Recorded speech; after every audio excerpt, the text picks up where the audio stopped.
Hello दोस्तों, कैसे हो आप लोग। आई थिंक सब बढ़िया होंगे, मस्त होंगे और गर्मी का बड़ी मजा ले रहे होंगे। चलिए गर्मी में सुनिए मजेदार कहानी और मजे लीजिए। और हाँ, जो जो सब्सक्राइब नहीं किए हैं सब्सक्राइब कर लीजिए। सूर्य और वायु की कहानी। एक बार की बात है। एक दिन सूर्य और हवा में अचानक विवाद होने लगा। दोनों इस बात पर बहस करने लगे कि उन दोनों में सबसे अधिक शक्तिशाली कौन है। वायु बड़ी ही घमंडी और जिद्दी स्वभाव की थी। उसे अपनी शक्ति पर बड़ा ही गुरूर था। उसका मानना था कि वह अगर तेज गति से बहने लगे तो बड़े बड़े पेड़ों को उखाड़ सकती है। उसमें मौजूद आर्द्रता नदियों और झीलों के पानी को भी जमा सकती है। अपने इसी घमंड के चलते वायु ने सूर्य से बहस करते हुए कहा, मैं तुमसे ज्यादा शक्तिशाली हूं। मैं चाहूं तो किसी किसी को भी अपने झोंके से हिला सकती हूं। सूर्य ने हवा की बात मानने से इनकार कर दिया और कहा, बड़े ही शांत तरीके से कहा, देखो कभी भी अपने पर घमंड नहीं करना चाहिए। हवा यह सुनकर चिढ़ गई और खुद को ज्यादा शक्तिशाली बताती रही। इस पर दोनों आपस में बहस कर ही रहे थे कि उन्हें तभी रास्ते में एक आदमी दिखाई दिया। उस आदमी ने कोट पहना हुआ था। उसे देखकर सूर्य के मन में एक योजना आई। उसने हवा से कहा, जो भी इस आदमी को उसका कोट उतारने के लिए मजबूर कर देगा उसे ही अधिक शक्तिशाली माना जाएगा। हवा ने बात मान ली और कहा, ठीक है, सबसे पहले मैं कोशिश करूंगी। तब तक तुम बादलों में छिप जाओ। सूर्य बादलों के पीछे छिप गया। फिर हवा बहने लगी। वह धीमे धीमे बहने लगी, लेकिन उस आदमी ने अपना कोट नहीं उतारा। फिर वह तेजी से बहने लगी।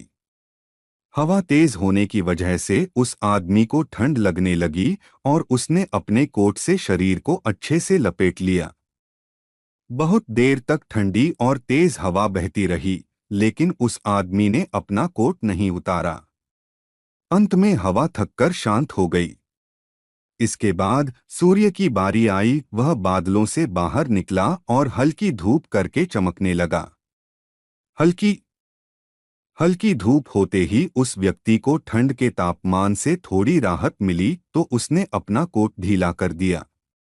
इसके बाद फिर सूर्य तेजी से चमकने लगा और तेज धूप निकल गई। तेज धूप होते ही आदमी को गर्मी लगने लगी और उसने अपना कोट उतार दिया। जब हवा ने यह देखा तो वह खुद पर शर्मिंदा होने लगी और उसने सूर्य के सामने अपनी हार मान ली। इस तरह घमंडी वायु का अहंकार भी टूट गया। कहानी से सीख, खुद की योग्यता व ताकत पर कभी घमंड नहीं करना चाहिए, क्योंकि घमंड करने वालों की कभी जीत नहीं होती है। कहानी अच्छी लगी तो सब्सक्राइब कर ले। गौरैया और घमंडी हाथी की कहानी। एक पेड़ पर एक चिड़िया अपने पति के साथ रहा करती थी। चिड़िया सारा दिन अपने घोंसले में बैठकर अपने अंडे सेती रहती थी और उसका पति दोनों के लिए खाने का इंतजाम करता था। वो दोनों बहुत खुश थे और अंडे से बच्चों के निकलने का इंतजार कर रहे थे। एक दिन चिड़िया का पति दाने की तलाश में अपने घोंसले से दूर गया हुआ था और चिड़िया अपने अंडों की देखभाल कर रही थी। तभी वहां एक हाथी मदमस्त चाल चलते हुए आया और पेड़ की शाखाओं को तोड़ने लगा। हाथी ने चिड़िया का घोंसला गिरा दिया, जिससे उसके सारे सारे अंडे फूट गए। चिड़िया को बहुत दुख हुआ। उसे हाथी पर बहुत गुस्सा आ रहा था। जब चिड़िया का पति वापस आया तो उसने देखा कि चिड़िया हाथी द्वारा तोड़ी गई शाखा पर बैठी रो रही है। चिड़िया ने पूरी घटना अपने पति को बताई, जिसे सुनकर उसके पति को भी बहुत दुख हुआ। उन दोनों ने घमंडी हाथी को सबक सिखाने का निर्णय लिया। वो दोनों अपने एक दोस्त कठफोड़वा के पास गए और उसे सारी बात बताई। कठफोड़वा बोला कि हाथी को सबक मिलना ही चाहिए। कठफोड़वा के दो दोस्त और थे, जिनमें से एक मधुमक्खी थी और एक मेंढक था।